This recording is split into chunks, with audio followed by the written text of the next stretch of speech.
Yeah, wait. To be fair, though, it says, like you said in 14, nowhere does it say it's only for Israel, though. Not 12, not 10. 10 says that you are Israel's teacher. Jesus said, do you not understand these things? Very truly, I tell you. We speak of what we know, and we testify for what we have seen, but you still do not accept our testimony. I have spoken to you out of earthly things, and you do not believe. Then how will you believe if I speak of heavenly things? Right? And then 13 is pretty important to this. No one has ever gone to heaven except for the one who came from heaven, the Son of Man. Of course, just as Moses lifted up the snake in the wilderness, so the Son of Man must be lifted up. So he's still comparing himself as the one of salvation in that parallel way. Mm-hmm. And then 15, that everyone who may believe him have eternal life, not every Israelite. Okay, all right. It says he has to be lifted and up. God loved the world, so that's it says he has to be lifted up like the serpent in the wilderness, right? Yeah. Who was that serpent lifted up to? Who was it lifted up to? Yes. It was lifted up, so God? No, it was lifted up to Israel. Israel. What do you have that supports that? Yes, sir. Yes, You sir. said that when We just read that. you said that when we came into those to Israel. Yeah, we just read it in the book of Numbers. Oh, okay. You're referring to that. Never mind. Okay. I thought you were referring to John. Never mind. Yeah, and John, just real fast, like, so you started at verse 10, right? Yeah. In John 3:10. Now he's saying, like, how can I tell you of earthly things? And I'm gonna read 12. It says, if I've told you earthly things and you believe not, how shall you believe if I tell you of heavenly things? Are those heavenly things he's talking about Christ, right? Mm-hmm. Salvation, more namely. Yeah. Now, so before that, it said he was a master of Israel and knew the scriptures, right? Say that again. Sorry, I'm not internet's not too great. Sorry. You say what? My internet isn't too great. You said something about Israel. What? He's talking to Nicodemus right here, right? Yeah. Right. Who's a master of the Jews and who taught and knew the Torah, correct? Yeah. He was the leader of the Jews. Yeah, and you see in verses 3 through 7, he's talking about being born again, correct? Yeah. Mm-hmm. And he didn't understand that, right? Mm-hmm. Right. Well, he didn't understand how he could be born. He was thinking from beneath. Yeah. Hang on,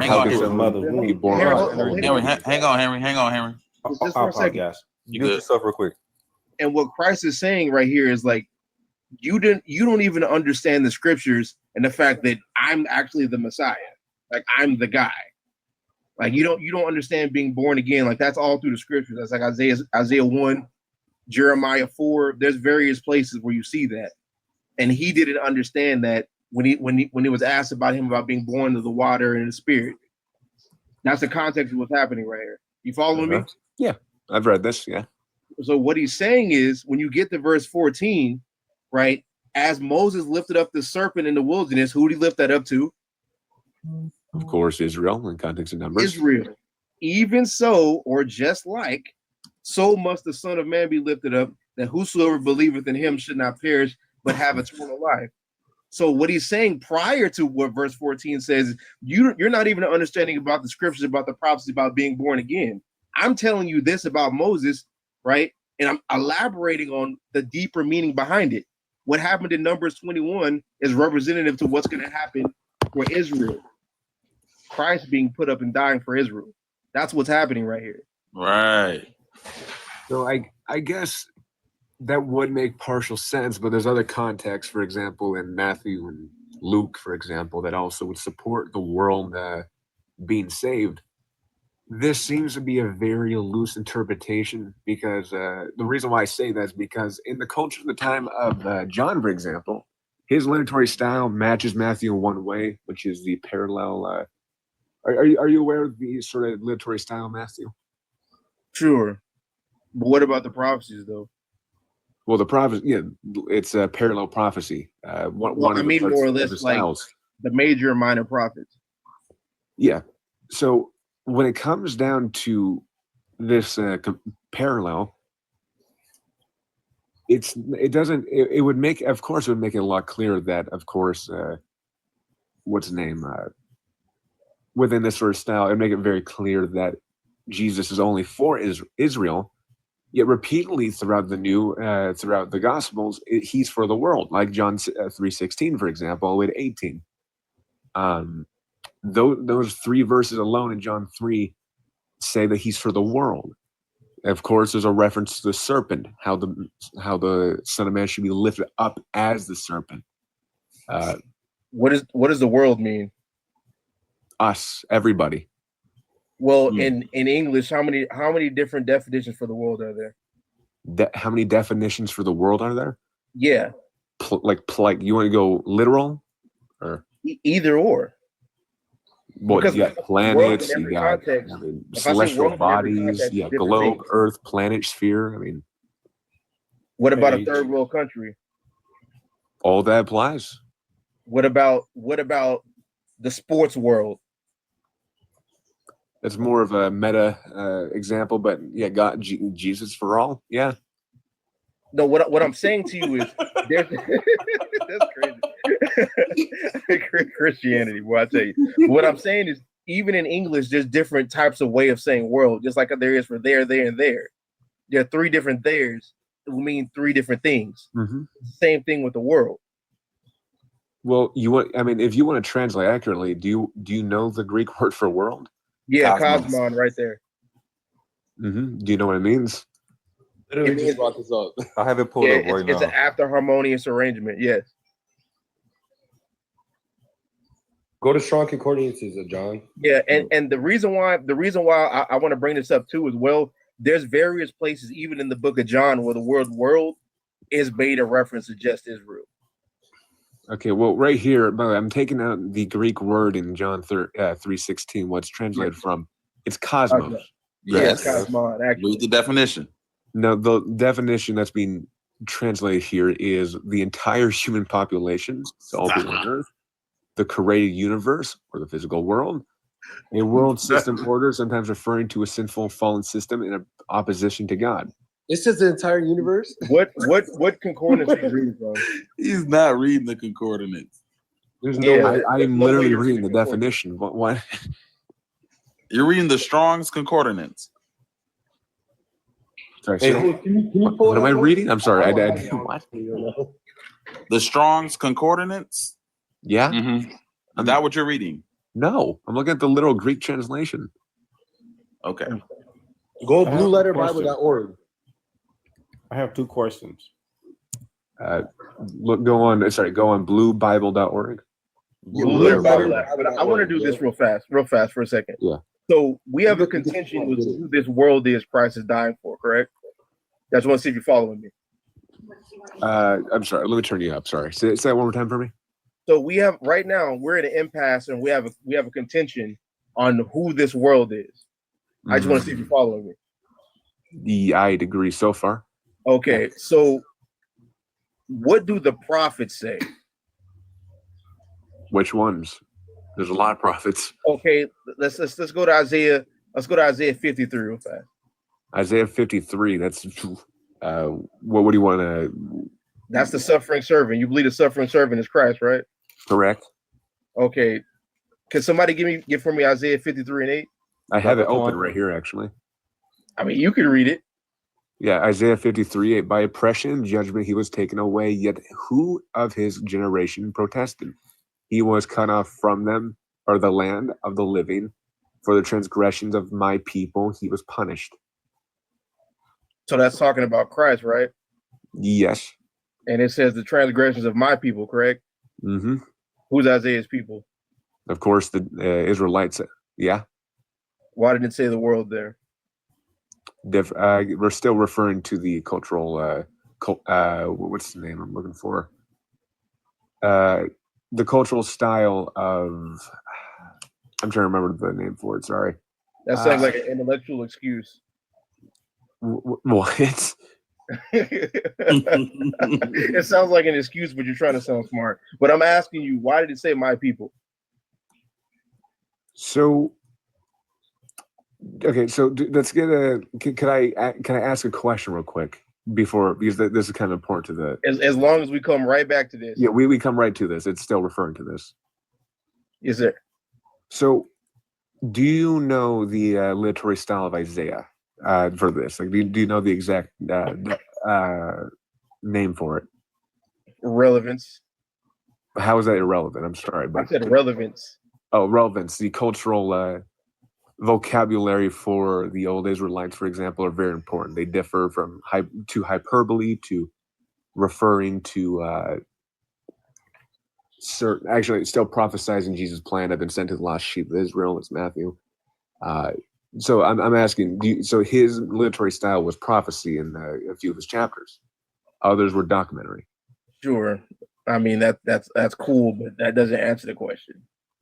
Well, no, let's get into that. That's why I asked it, just to make sure. So Yeah, just say what you're gonna say. So one reference that this also points to is Exodus 6:7. I will take you as my own people, and I will be your God. In Jeremiah 31:33, I will be their God. They'll be my people. In the context, my people refers to Israel, of course. But the fulfillment in Jesus is pretty important because Isaiah's prophecy speaks of Israel. Its fulfillment is seen in Jesus Christ. Wouldn't you agree? No. Well, And I'm not saying I'm not saying Isaiah prophesied Jesus hold Christ. on, bro. Hold on, John. I'm not trying to take this away from you answering this right here. Like you're doing a lot of talking and going to a lot of different places, and I just want to know where it says my people in Isaiah. When you look in the Hebrew, it means the nation, his nation. Yeah, I completely agree. Yeah. And I just want to know why does it say that if it was always the Lord's purpose? Because this is the right here in Isaiah. This is where the Lord's putting the Spirit upon Isaiah to say this, correct? Mm-hmm. And the Lord is outside of time, correct? Yeah. So he already knows what's going to happen in either the Gospels, Paul's epistles, at the eschaton, the end of times, correct? Yes.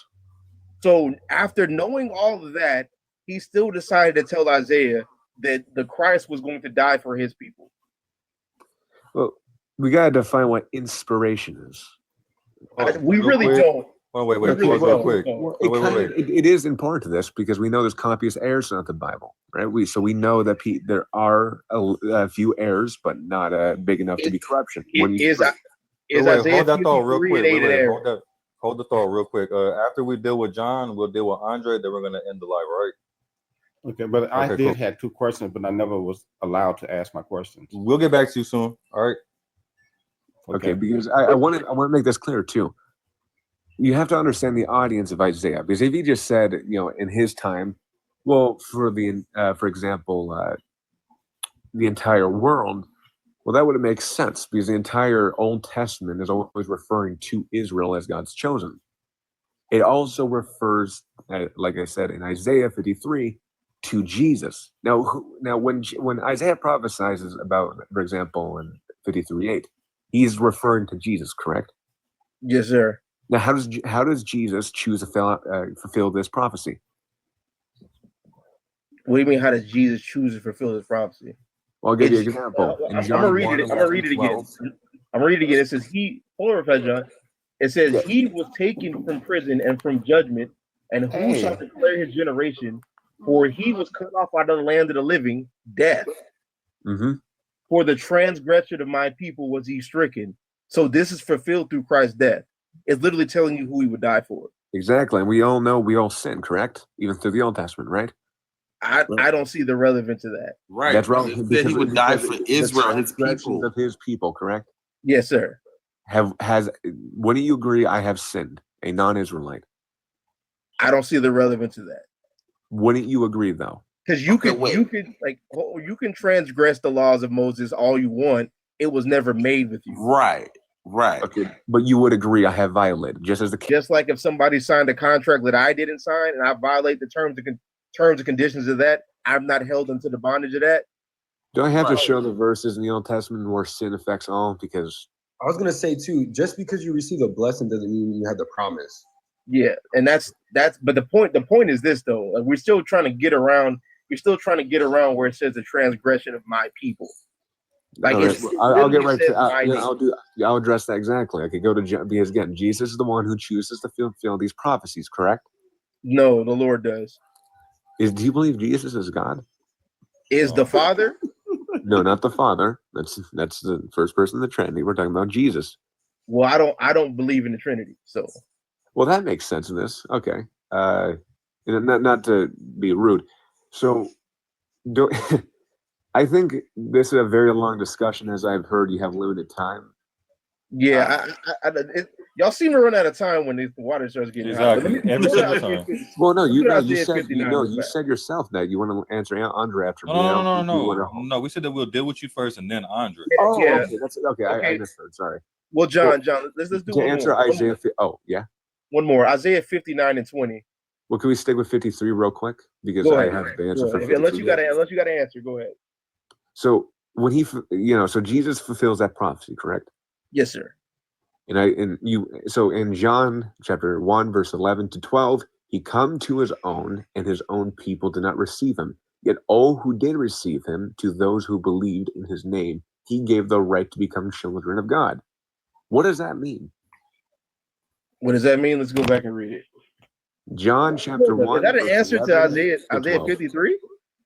Well, yeah, it's still Jesus. Still is again. We still have I have the right to be called one of the children of God.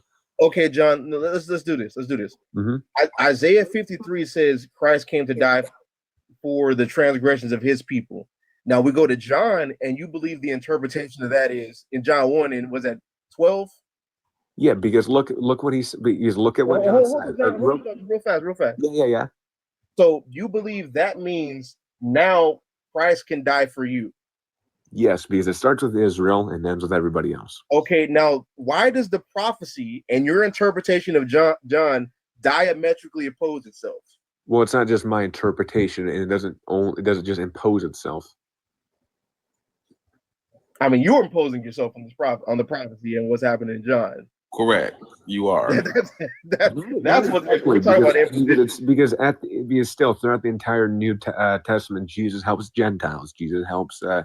Jesus never helped the Gentile. What are you? I can give you the verse. What do you mean? When has Jesus ever referred to any other nation than Israel? He's gonna give us the verse. Let him give the verse. Hold on. I'll listen. You know where I'm going, right? The story with Jesus and the girl he calls we've been a dog, right? Yeah, we know the story. The girl he called the dog in Matthew 15. Yeah, bro, that's you're taking yourself to the leash, bro. You're about to get cut. That's bad for you, John. Let me help you out. He helps her in the end. Yeah, he helps her dog. He helps the lady's daughter, calls her a dog, and the way he treated that woman is not like how he treated any other Israelite in the Bible. And not only that, you know what's interesting though about the Greek word that he calls dog though? John, not even that though. Even the apostles who are following Christ said, "She's crying after us now, Lord. Can we send her away?" Right. Then Christ gave her a crumb. Jesus didn't send her away. He fulfilled her request. Saying that's what I was saying. Hold on, Chosen. Wait. So the Canaanite woman. Okay, wait. Did he give her salvation or did he give her a blessing? Well, both. What? No, he didn't. That's not there. Because I could refer. Let's go read it. Where he gives all salvation. Just real fast, John. So he offered that Canaanite woman salvation. He offered old salvation. I said that's in a few other verses too. I can point you to Matthew. I just need a yes or no. Yes. Yeah. Wait. Where? Okay. Now, can you read Zechariah 14 and 21? Sure. Yeah, and please tell me how that works with your interpretation. Okay. Zechariah 14:21.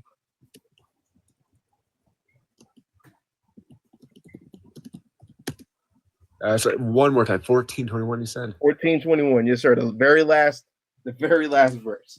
Hey, host, while he's finding it, isn't it funny? Like all the verses I quoted, I already knew they were gonna go there. I already put that down before you.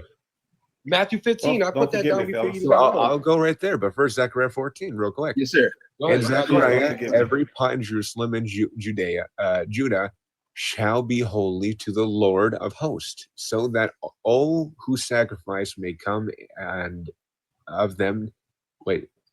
take of them and boil the meat of the sacrifice in them, and there shall no longer be a trade in the house of the Lord of hosts. On that, what translation are you reading? NIV. Yeah. That makes a lot of sense. Yeah. What do you want me to read? Put that in the KJV for a second. Alrighty, hold on. Takes a sec. Sorry, I'm on trackpad, so everything is really like wonky. Yeah, put that in the KJV because that was wild. When he did the way he did that. Hey guys, I noticed that every time I go on a platform, I'm ignored. I don't understand the culture. You said you do what? Everybody else, I'm ignored. Oh, we're gonna get to you as soon as we done with John, bro. We got you. Every pot in Jerusalem and Judah shall be holiness unto the Lord of hosts, and all they that sacrifice shall come and take of them and see the therein. And in that day there shall be no more the Canaanite in the house of the Lord, house of the Lord of hosts. So he offered us salvation, but in the eschaton, there's going to be no Canaanite in the house of the Lord of hosts. Different context, though. This is the end time prophecy. There's still context, though, because okay, you still got the issue. For example, let's go by the every pawn in Jerusalem and Judah shall be holy.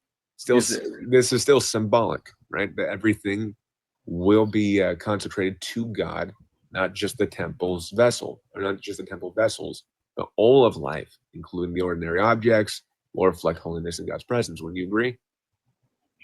Sure. Yes. So you would agree this signifies a time when God's people will live in complete holiness. Yes. Sure. Now we go to the next part. All who sacrifice may come and take of them. And this suggests an open invitation. Would you agree? All who sacrifice? I want to get to the parts where we're contending. Well, you said this goes against the Canaanites. Yeah, and you're taking your time, you're buying time to get from running away from I'm dressing the literal verse you gave me. Do you not want me to do that? Just give your interpretation. Let's go. Well, it's not just my interpretation. I'm breaking down what it means, and then you agree with the first one. Why can't we go with the rest, for example? Well, what he's saying is say what you think the verse means, and then you can break it down. Yeah, let's do that. Well, it doesn't only apply that only a few will be saved. Scholars agree with this, by the way. It describes a future time with when God's kingdom will be perfectly holy and free of defilement. Yes, so the passage would naturally emphasize an open invitation to all who come worship God, while also showing that everyone will be devoted to Him. Okay, it's not limited in this passage; it's more so available to all who put their faith in Jesus Christ. Okay, that's cool and all. You're doing a whole lot of not breaking down the second half of the verse. I was just breaking down the second half, and then you told me what's your interpretation. Read it. Okay, I'll give you so the second half, let's go with, all who sacrifice may come and take of them, right? Like I said, that's an open invitation. That's south. To those who come and worship the Lord, people will be able to take part in the sacrifice. I'm reading off of, by the way, another scholar who did his research on this in the Greek and Hebrew. So this also would symbolize the fellowship of God. Would you agree? All who come and take of them. Would you agree that's also fellowship with God? I have a different understanding of this than you do. I just want you to get past the part that I'm not contending on and get to the part that's important. What's the part that's important to you? It says, and in that day shall there be no Canaanite, no more the Canaanite in the house of the Lord of hosts. I just want to know, why does it say that? Well, in that one, hold on real quick. I got it right here. So yeah, go ahead and fire up that commentary. It's not even just commentary. Well, it's not even just commentary. I mean, you agree with the majority of what it said. Anyways, the Canaanite is also one of those. It's also symbolic meaning in the Bible. For knew he was gonna say that. Yeah, right. Everything metaphorical. Why now. is that so The world was literal. World's literal, but Canaanites is metaphorical. Yeah, it's No, crazy. It's symbolic, crazy. metaphorical symbolicism. All is right, John. completely Yeah. different. So can you give me an understanding of Isaiah 59 and 20, please? 59:20. Yes. Let me open that up. And then we can go to Henry. Oh yeah, 59:20. Well, it's not my life. I'll just that's my last question I'll ask you. Yeah, that's the order. It's cool. The Redeemer will come to Zion, to those in Jacob who repent their sins, declares the Lord. Where's the Redeemer's Christ, correct? Yeah. Why does it say come to Jacob? Actually, hold on. Commentary. Well, to be fair, you agreed with the majority of the scholarly consensus, so I don't get, That's not true. You literally agreed to what I read. You said, yeah, I guess so. I agree. Come on. I just said I guess Don't play sometimes. games with me. Come on. John, We getting John fired up, man. Hey, let's get the Henry. Let's get the Henry. But at Zechariah, though, you still got an issue there because I mean not Zechariah. I know. 20, because you still have the Redeemer will come to Zion, right? What's Zion? What's Zion? Well, who's the Redeemer for Zion's a location? Right, but what? Right. No, Zion's a nation. Yes, but who is the Redeemer? Our Messiah. Which is? Christ. All right. So he's going to Zion, right? You ain't gonna walk me. Just read it. Go ahead. Yeah, just please read it and just break it down and show me the world in that. So Jacob refers to the descendants. That's literally, I don't know what you're talking about. The descendant of Jacob. Jacob's Clearly stated. To those in Jacob who repent their sins. That's still Who's Jacob? one of the patriarchs. Israel, right? Yes. Yeah. So Answer your own question, bro. So is the world in this passage? No. Oh, I'm glad you said that. Hey, I'll give it to John though. Yo, he's still here because most people would just start. Yeah, I fuck with that. Hey, but we about to move on from John. Hey, it was nice talking to you. We about to get to Henry, and then we about to end it with Andre. All right, I'll leave. You guys have a good one. Yep. Yeah, man. Read Obadiah, John, when you get a chance. Yeah.